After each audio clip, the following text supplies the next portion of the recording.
یا مجھے اس طرح دھیان ہٹ دی تھی۔ میں بہت پریشان تھا۔ میرے ذہن پر وہ کمرہ اور اس دروازے کو بولنا طاری ہو چکا تھا، لیکن میں کیا کرتا؟ میں اپنی بیوی کو اس بات کے معاملے میں بتانا نہیں چاہتا تھا۔ میں کھوج لگانا چاہتا تھا اور اپنی بیوی کو رنگے ہاتھ پکڑنا چاہتا تھا، مگر میں بہت مجبور ہو چکا تھا۔ مجھے سمجھ نہیں آ رہی تھی کہ میں کیا کروں۔ میں نے زندگی میں خود کو اس سے زیادہ بے بس محسوس نہیں کیا تھا۔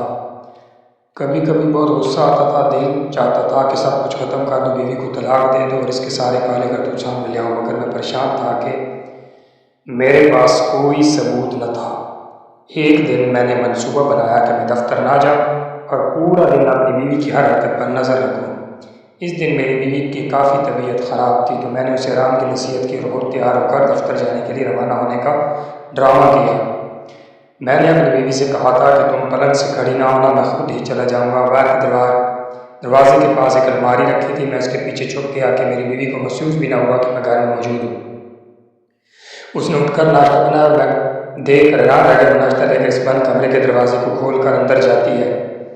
وہ دروازے کو تالا لگایا رکھتی تھی۔ جب میں نے اس سے اس تالے کے بارے میں دریافت کیا تھا تو اس نے کہا تھا کہ میں نے اپنا قیمتی زیور بھی اسی کمرے میں چھپا رکھا ہے، کیونکہ اگر خدا نخواستہ کوئی چور آ گیا تو وہ اس کمرے کو کاٹ کباڑ کا کمرہ سمجھے گا اور اس کمرے کی طرف اس کا دھیان ہی نہیں جائے گا۔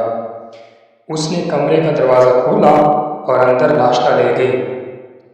میں 2 لوگوں کا ناشتہ دے کر بہت حیران ہوا اور چائے کی 2 کپ دیکھ کر میرے تجسس میں اور اضافہ ہو گیا۔ میں گھر میں موجود ہونے کے باوجود میری بیوی نے کسی کو اس گھر میں رکھا ہوا ہے۔ میں غصے سے کھول رہا تھا۔ ایسا کون تھا جسے وہ دن رات اپنے ساتھ رکھتی ہے اور مجھ سے بھی زیادہ مقدم سمجھتی ہے؟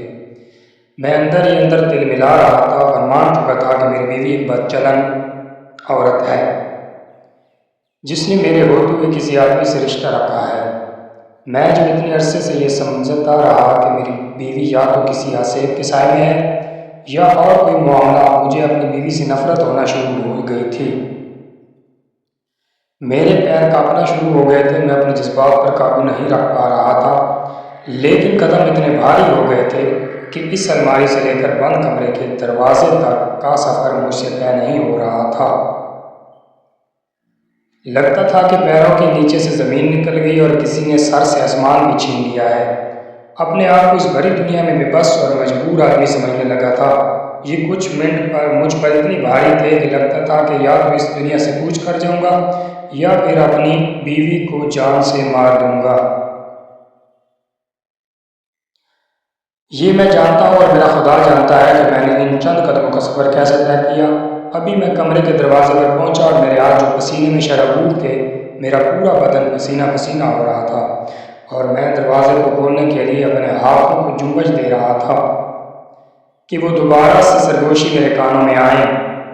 میں اپنے حواس میں نہ تھا اور مجھے تو یہ سرگوشیاں پہلے بھی سمجھ نہیں آتی تھی، تو میں نے دروازہ کھولتے ہی ایک زوردار چیخ ماری اور اپنی بیوی کو پکارا، عالیہ! مگر یہ کیا؟ یہ منظر دیکھ کر تو میں ہکا بکا رہ گیا کہ میں جو ابھی تک اپنی بیوی کو طلاق کے 3 لفظ سنانے کا ارادہ رکھتا تھا، اب مجھ سے 1 منٹ بھی وہ برداشت نہ تھی۔ اگلے ہی سیکنڈ میں اپنے ارادے پر بہت زیادہ نادم تھا۔ میں نے کیا دیکھا کہ کس کے لیے ناشتہ لے کر گئی اور اس کے ہاتھ میں جس کے لیے نوالا ہے اور جس نے اس نوالے کو کھانے کے لیے اپنا منہ کھول رکھا ہے، وہ میری سوتیلی ماں ہے۔ میں عالیہ کو کتنا غلط سمجھ رہا تھا، کبھی اسے جادو ٹونے والی عورت تو کبھی میں نے اسے بدچلن سمجھا۔ اس طرح میری چیخ کی آواز سن کر عالیہ کے ہاتھ سے نوالا گر گیا اور میری سوتیلی ماں جو مجھے دیکھ کر ہکا بکا رہ گئی تھی، اس کے پسینے چھوٹنے لگے۔ مجھے لگا جیسے کسی نے میرے قدم زمین میں گاڑ دیے ہیں۔ اپنے آپ کو نہ زندوں میں پا رہا تھا نہ ہی مردوں میں۔ عالیہ اتنے عرصے سے میری ماں کو بند کمرے میں چھپائے اس کی خدمت کی جا رہی تھی، جو کہ میرا فرض تھا، مگر میں اپنے فرض سے بھاگنا چاہتا تھا۔ میں اپنی سوتیلی ماں کو کبھی بھی اپنی ماں ماننے پر تیار نہ تھا۔ مجھے وہ شروع سے ہی قبول نہ تھی۔ مجھے لگتا تھا کہ میری ماں کی موت کی وجہ سے میری سوتیلی ماں ہی، حالانکہ میں جانتا تھا کہ ایسا کچھ بھی نہیں ہے۔ لیکن میرے ذہن سے کچھ باتیں بالکل بھی مٹ نہیں سکتی اور میں اپنی سوتیلی ماں کو قبول کرنے پر تیار نہ تھا۔ میری بیوی نے کئی بار مجھے دبے لفظوں میں سمجھایا تھا کہ ماں آخر ماں ہوتی ہے، چاہے وہ پالنے والی ماں ہو یا چاہے پیدا کرنے والی، لیکن اس بات پر میری شدید ناراضی نے میری بیوی کو اس بات پر اصرار نہ کرنے پر مجبور کر دیا۔ عالیہ یہ بات جانتی تھی کہ میں اپنی ماں سے بہت بدظن ہوں اور میری سوتیلی ماں بہت مجبوری میں عالیہ سے مدد مانگنے کے لیے آئی تھیں، کیونکہ انہیں میرے باپ کے مرنے کے بعد مکان مالک نے گھر سے نکال دیا تھا۔ اس کے پاس کوئی گھر رہنے کو نہ تھا۔ عالیہ رحمدل عورت تھی، میری ماں کو اپنی ماں جیسا مانتی تھی، لیکن گھر میں ناچاکی نہ ہو اس وجہ سے اس نے مجھ سے یہ بات چھپائے رکھی اور میری مجبور ماں کو اپنے گھر میں جگہ بھی دی۔ وہ بہت پریشانی کی حالت میں رہتی تھی کیونکہ وہ دونوں جانب سے پھنس چکی تھی۔ ایک طرف شوہر تھا تو ایک طرف اس کے دل میں رہتی تھی کہ وہ میری ماں کو بھی اپنی ماں کا درجہ دیتی تھی۔ عالیہ کا اتنا بڑا پن دیکھ کر میں تو جیسے چلو پانی میں ڈوب مرا۔ عالیہ کو اور اپنی سوتیلی ماں کو اپنے بستر پر بیٹھا کر میں نے ناشتہ کروایا اور تمام موضوعات سن کر میں اتنا رویا کہ عالیہ اور میری ماں کے چپ کروانے پر بھی میری ہچکیاں نہیں رک رہی تھی۔